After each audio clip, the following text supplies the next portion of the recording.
відбувається, як на мене, унікальна ситуація, коли країна-агресор є в залі, а країни, які постраждали від цієї агресії, відмовились війти в зал, включаючи Україну. Я думаю, що це яскравий приклад того, як може деградувати орган, у якого найвища мета – це захист прав людини. Тому зараз відбуваються консультації. Українська делегація, яка не має формального статусу тепер, бо і стара, і нова делегація залишились без повноважень, проводить те, що може робити, це консультації із нашими прихильниками. І, на мій погляд, десь протягом цього і наступного дня буде вже вибудована наступна модель, яким чином об'єднаються країни, я сподіваюся, які дійсно розділяють принципи, високі принципи Ради Європи.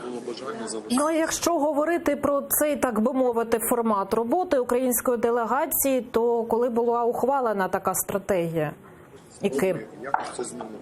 Ця стратегія була ухвалена по ходу того, як ми отримували інформацію з того, що буде відбуватися і як формується порядок денний парламентської асамблеї Ради Європи.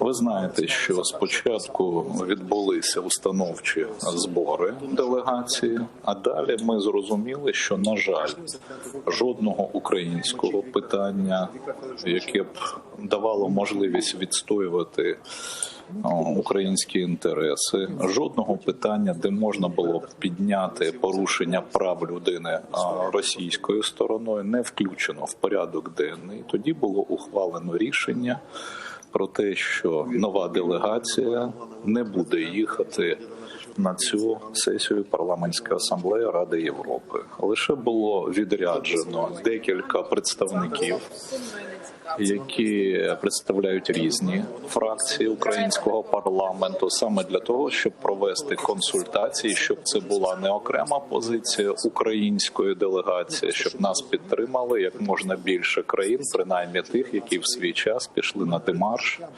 коли росіяни були повернуті вперед без будь-яких умов і без будь-яких санкцій.